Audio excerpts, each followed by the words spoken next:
शास्त्रों में भागवत में वर्णन है बंधुओं, ये जितनी भी वेद की ऋचाएं हैं ना, ये सब वेद की ऋचाएं भगवान का उन गोपियों का स्वरूप है, उन गोपियों का दर्शन है। और उन गोपियों के अंदर जो प्रेम का प्रादुर्भाव मेरे ठाकुर जी की वंशी ने किया है, भगवान ने जब अपनी वंशी को प्रथम बार बजाया था तो गोपियों के हृदय में प्रेम जगत प्रकट हो गया था भगवान के प्रति, क्योंकि गोपियों के हृदय में वंशी ने भगवान के प्रति प्रेम प्रकट किया है।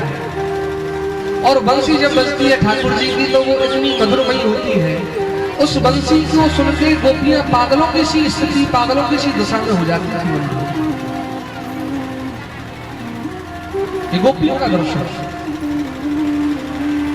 दिलकश तेरा नक्शा है, सूरत बड़ी प्यारी है, जिसने तुझे देख लिया वो जान से वारी है। हम लाख बुरे ही सही कहलाते तुम्हारे, ये दिल भी तुम्हारा, ये जान भी तुम्हारी है। गोपियों की दशा ऐसी थी, गोपियों ने कृष्ण के सिवा किसी दूसरे को, किसी अन्य को अपना माना ही नहीं। याद रखना, भगवान कब मिलते हैं?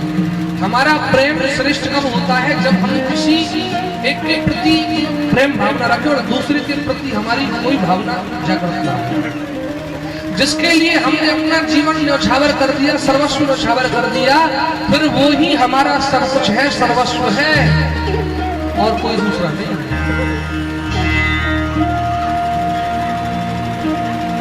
जिन नैनों में श्याम बसे वहां दूजा कहां समा। इसलिए गोपियों की दशा पागलों की सी थी बंधुओं। कोई अपने बच्चे को पालने में सुला रही थी, भगवान की वंशी की धुन कानों में पड़ी, दौड़ पड़ी। कोई अपने पति की चरण सेवा कर रही थी, भगवान की वंशी की धुन कानों में पड़ी, दौड़ पड़ी। विविध अंग रागों से सुखदेव जी वर्णन कर रहे हैं, यहाँ गोपियां कोई ठाकुर जी के लिए सज रही, संवर रही थी। एक आंख में काजल लगाया, दूसरी में लगाने का मौका नहीं मिला, दौड़ पड़ी। एक का श्रृंगार उल्टा हो गया महाराज, पूरा श्रृंगार उथल पुथल हो गया महाराज। आंखों का काजल होठों में लगाया, होठों की डाली आंखों में लगाई, पागलों की सी दशा। देखो ये बात मैं जो आपको बता रहा हूँ, जब प्रेम होता है ना व्यक्ति के हृदय में, जब प्रेम होता है तो उसको बोध नहीं रहता मैं क्या कर रहा हूँ। ये प्रेमी की स्थिति होती है, प्रेमी की दशा होती है। प्रेम में प्रेमी बाहर की परिस्थिति, बाहर की दुनिया से कोई मतलब नहीं रखता। कोई पागल है मौज मस्ती का, कोई पागल बेटा नारी का, लेकिन सब झूठा संसार पागल, और सच्चा पागल वही है जो पागल है बाकी भिखारी है, जो ठाकुर जी के लिए पागल है। भक्त तो कहते हैं हम तो ऐसी ठीक थी, हमें अच्छा नहीं बनना, हम दुनिया के लिए पागल ही ठीक है। क्योंकि पागल समझेंगे तो दुनिया के लोग हमसे दूर भागेंगे, और बढ़िया दुनिया दूर रहेगी तो अच्छा है, हमारा मन भगवान में लगा रहेगा। इन बिगड़े दिमागों में भरे ये अमृत के रक्षे हैं, इन्हें पागल ही रहने दो, ये पागल ही अच्छे हैं। जब भगवान मधुर वंशी को बजाए गोपियां खिंची चली आई, तो आज उस जंगल में, वन में, यमुना किनारे भगवान खड़े हैं और हजारों गोपियां इधर से आ रही, हजारों उधर से आ रही, हजारों उधर से आ रही हैं। ठाकुर जी सबका स्वागत कर रहे हैं। यहाँ भैया स्वागतम दो महाभागा प्रियम किम करिवाम ब्रजस्यानामयं पश्यतु द्रुतागमनकार। वो महाभागा से स्वागतम, तुम्हारा स्वागत है, स्वागत है, आओ आओ। भगवान ने सबका स्वागत किया। जब स्वागत कर रहे थे ना तो सब गोपी प्रसन्न हो रही थी, देखो ठाकुर जी हमें कैसे स्वागत कर रहे हैं। लेकिन अगले ही पल जब भगवान ने प्रश्न किया, क्या बात है, सब ठीक तो है, तुम यहाँ आई हो, सब परिवार में कुशल मंगल तो है, कोई व्यवधान कोई दिक्कत तो नहीं है। क्यों आई हो? जो ठाकुर जी ने प्रश्न किया क्यों आई हो, मानो गोपियों को एकदम से धक्का लगा। क्यों आई हो? ठाकुर जी आप ही तो बंसी बजा के बुला रहे थे। अरे हम तो बंसी बजा रहे थे, हमने कब बुलाया तुम्हें? गोपियों को ऐसा लग रहा था कि भगवान अपनी मधुर बंसी में हमारा नाम बुला रहे हैं, इसलिए गोपियां पीछे चली आई। और भगवान आज यहाँ गोपियों से जाने के लिए नहीं कह रहे, भैया ये भी याद रख लीजिए आप। जब बुलाया है कोई ये कहे जब बुलाया तो क्यों जाने की कह रहे हैं? बोले जाने की नहीं कह रहे, भगवान तो गोपियों की परीक्षा ले रहे हैं। भगवान देखना चाहते हैं ये मेरे पास आई है कहीं संसारिक वासनाओं को लेकर तो नहीं आई, और संसारिक वासनाओं को लेकर आई है तो यहाँ ना बेकार है, व्यर्थ है, किसी काम का किसी मतलब का नहीं। मेरे पास आए संसारिक वासनाओं को लेकर आए, क्या लाभ? भगवान गोपियों को उपदेश करने लगे, गोपियों ये तुम्हारी बहुत बड़ी भूल है, गलती है। क्या तुम जानती नहीं ऐसी अवस्था में घोर रात्रि में घनघोर रात है, अपने पतियों को अपने बच्चों को अपने परिवार को तुम छोड़ के चली आई हो, लोग क्या कहेंगे? अरे अपना पति जिसकी चरण सेवा करना, जिसकी सेवा में लगे रहना एक स्त्री का धर्म होता है। दुश्शीलो धनो विवाह, अपना पति चाहे दुश्शील हो, दुर्भागी हो, कोड़ी हो, कायर हो, अंधा लंगड़ा लूला कैसा भी होना सही, स्त्री को चाहिए कि अपनी पति की चरण सेवा में लगी रहे, उसकी सेवा करती है। स्त्री का धर्म है ये। और तुम इस गोदावरी में चली जाइए तो ये तो उचित नहीं। गोपियां आंखों में आंसू भर के थपथप के रोने लगी, मत कुछ कह नहीं पा रही है। भगवान कह रहे हैं हम तुमको सुनाते हैं, बताते हैं इस पतिव्रता नारी का धर्म क्या है। भगवान ने एक दृष्टांत सुनाया। भगवान कहते हैं गोपियों किसी नगर में पतिव्रता नारी रहती थी, और एक दिन उसका एक पति जो था जिसके लिए वो पूरी समर्पित थी, घर के आंगन में बैठी थी। घर के आंगन में बैठे बैठे क्या हुआ, उसका पति आया थका आ रहा घर से काम करके बाहर से, और घर पर देखा पत्नी बैठी घर के आंगन में, तो क्या किया उसके पति ने, अपनी पत्नी के पैरों में सिर रखा और वहीं सो गया, विश्राम करने लगा। पत्नी सिर दबा रही थी, पति को नींद आ गया। अब इतनी देर में क्या हुआ, उसका एक छोटा सा कुछ महीने का बालक था, 8-10 महीने का लगभग, वो घुटमन घुटमन चलता चलता आंगन में आ गया। और आंगन में उस स्त्री ने चूल्हे में लकड़ी जला रखी थी, अग्नि जल रही थी। उसका छोटा सा बालक उस लकड़ी की उस अग्नि की तरफ पहुंच गया, और वो देवी बैठी बैठी देख रही है। वो सोच रही है देखो ये मेरा छोटा सा बालक अग्नि की तरफ जा रहा है, और कहीं ये जाएगा इस अग्नि में गिर जाएगा तो ये जल जाएगा, लेकिन मेरे पति अभी थके आ रहे हैं, सो रहे हैं, इनको कष्ट हो जाएगा अगर मैं उठूंगी तो। और मैंने प्रतिज्ञा ये प्रण किया है कि अपने पति को जीवन में तनिक भी कष्ट नहीं होगी, क्या करूं? अब वो स्त्री विचार कर रही है। उसने सोचा वो तो मेरा कर्म है, लेकिन ये मेरा धर्म है, मैं अपने धर्म को तो नष्ट नहीं होने दूंगा। बंधु हुआ क्या ऐसा, उसका जो छोटा सा बालक था वो उस अग्नि कुंड में झांकते झांकते एकदम से उलट गया, गिर पड़ा। और वो देवी बैठी बैठी अपनी आंखों में आंसू भर के रो उठी, कुछ कह नहीं पाई।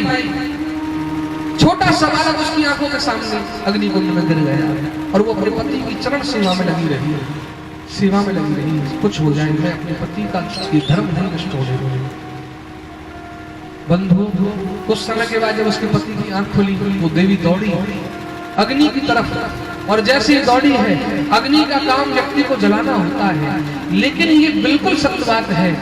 ऐसा दर्शन उस देवी ने किया है, उसके पार्थिव धर्म के कारण उस जलाने वाली अग्नि भी जल की तरह शीतल हो गई है, और वो भी उसके बच्चे को जला नहीं पाई है। वो क्या देख रही है, उस अग्नि कुंड में उसका छोटा सा बालक खेल रहा है, कलोल कर रहा है। देवियों ये धर्म है, और इतनी दादी में तुम हमारे पास चली आई हो, तो ये तो धर्म नहीं। गोपियां कहती है प्रभु आप एक बात बताओ, कोई पतिव्रता नारी अपने पति के बिना रह ना सके और उसका पति बाहर गया हो और वो कोई मूर्ति बनाकर के अपने पति की चित्र की सेवा कर रही हो और ऐसा भाव जगे,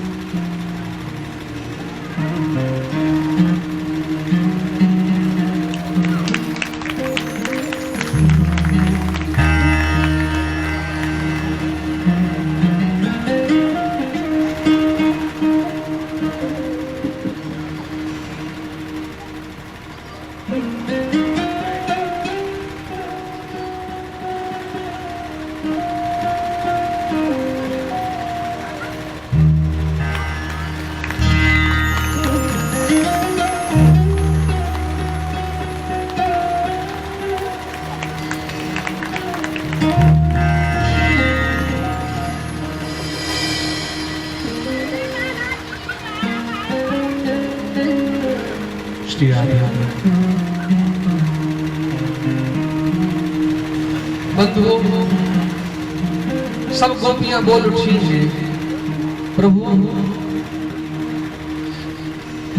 मिट्टी का पति कोई हो उसकी सेवा करना सार्थक है या सचमुच का पति हो उसकी सेवा करना सार्थक है? स्त्री का धर्म है। भगवान ने कहा जब सच्चा पति मिल जाएगा तो नश्वर पति की सेवा करने का कोई धर्म नहीं। गोपियां कहती है प्रभु हमने संसार के पतियों के अलावा एक पति आपको भी माना है और जब सच्चा पति यानी आप मिल गए तो आप हमें जाने की बात करते हो।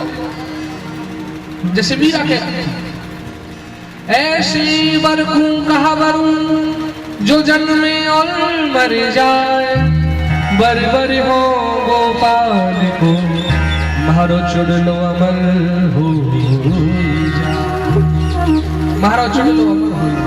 ऐसे वर को कहा वरुण जो जन्मे और मर जाए।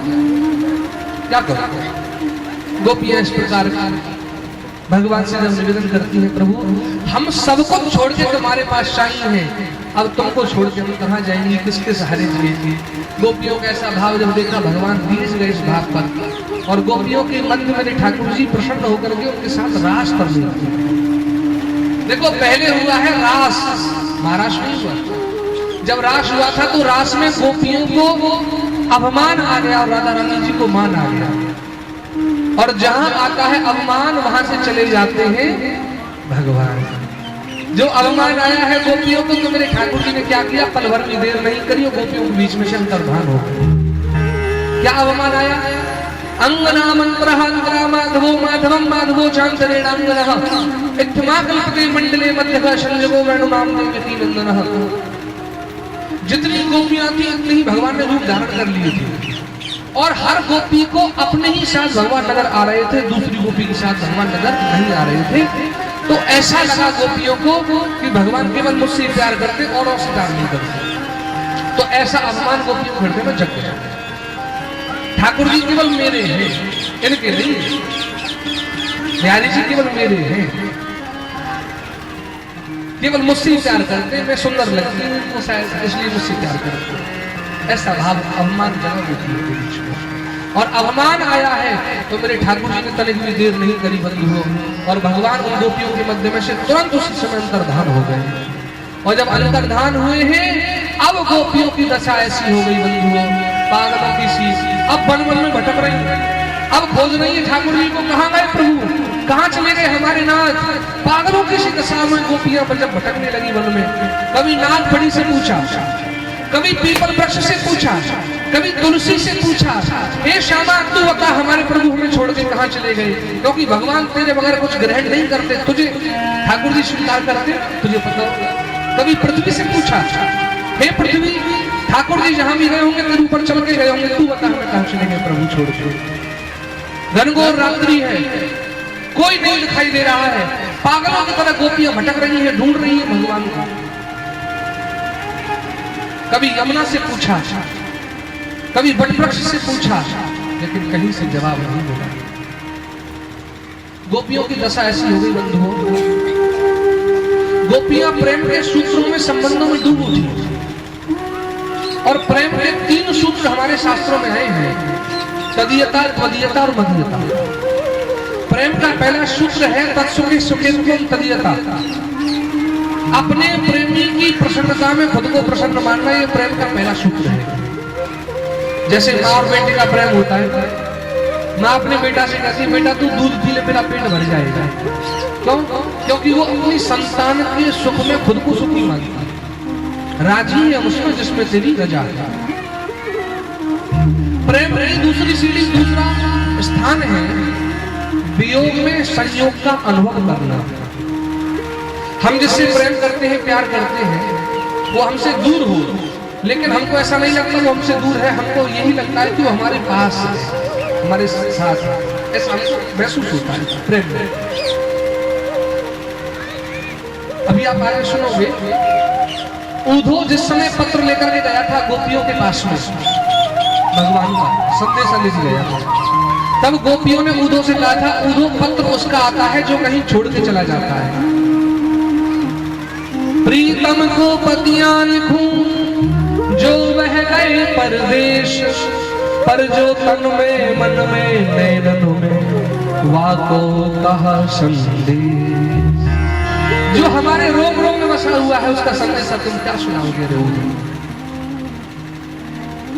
वियोग में संयोग का अनुभव करना, ये प्रेम की दूसरी सीढ़ी है। और प्रेम का तीसरा सूत्र होता है तदाकार, तद्रूप हो जाना। प्रेम जब अनंत हो गया, रोम रोम संत हो गया, मन मेरा बन गया महंत, अब तो संत भी महंत हो गया।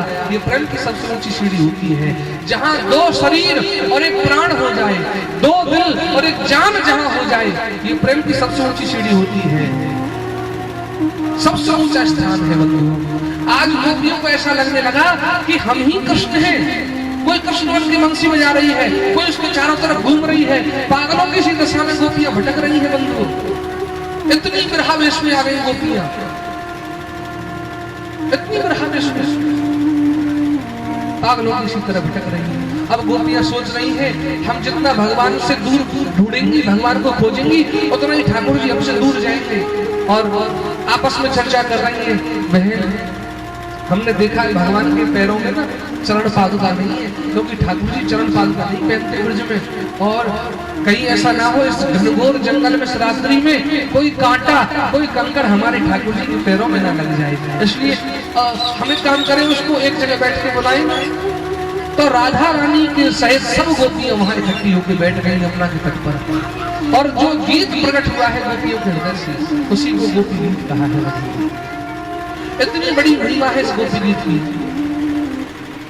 अगर इस गोपी गीत का पाठ शुद्ध उच्चारण स्वरूप में रात्रि के ठीक 12 बजे राधा कुंड के अर्ध जल में खड़े होकर अगर कर लिया जाए 21 दिन लगातार, तो उस व्यक्ति को 21 दिन में ही भगवत प्राप्ति हो जाती है। इतनी बड़ी महिमा है और प्यारी महिमा है। अगर 21 दिन इसलिए कराने में नहीं कर सकते आप, तो नित्य निरंतर जो व्यक्ति भगवान के इस गोपी गीत का पाठ करते हैं उनको उसी जन्म में भगवान मिल जाते हैं। इतनी बड़ी भारी महिमा है इस गोपी गीत। 19 श्लोकों में कनक मंजरी छंद में गोपियां इस गीत को गा रही है। तो हम सब इस गीत को बड़े भाव से गुनगुनाएं, गाएं, बड़े प्रेम के साथ। और मैं चाहूंगा कुछ श्लोक आप लोग गाएं, और जो आपको स्तुति पत्र गाए दिए हैं वो इसीलिए दिए हैं, रखने के लिए नहीं है। अभी जो आपको स्तुतियां दी है आप उसमें गोपी गीत निकालें और हमारे साथ मिलकर पढ़ें, गाएं। अब हम पूरा तो गा नहीं सकते क्योंकि भाई इसको तो गोपी गीत तो दिव्य है, हम पूरा गीत गाएंगे तो भैया बहुत समय इसके लिए चाहिए। उसके लिए तो 7 दिन भी अगर गोपी गीत नहीं गाए, लोग तो हमारे महीने महीने गोपी गीत की व्याख्या करते हैं, इतनी बड़ी महिमा है। लेकिन आप लोगों को जो स्तुति पत्र गाए दिए ना वो इसीलिए दिए ताकि आप इनका पाठ कर सको, पढ़ सको इनको। इसमें कई प्रकार की स्तुतियां लिखी हुई हैं, तो आप सबको स्तुतियां पढ़नी है, इसीलिए दी जा रही है स्तुति पत्र का। और वृंदावन धाम अगर कभी आओ तो इन स्तुतियों में एड्रेस भी है वृंदावन धाम का, अपने आश्रम का। वहाँ स्थान है, 3 स्थान है वृंदावन में। तो जिस भी स्थान पे आओ वहाँ के स्थान के एड्रेस लिखे हुए हैं, तो आप लोग स्तुतियाँ पढ़ें, वृंदावन धाम का भी अवसर मिले तो पधारो, सब मिलके गाओ मेरे साथ गोपियों की तरह गोपियों। जयति तेधिकं जन्मना ब्रज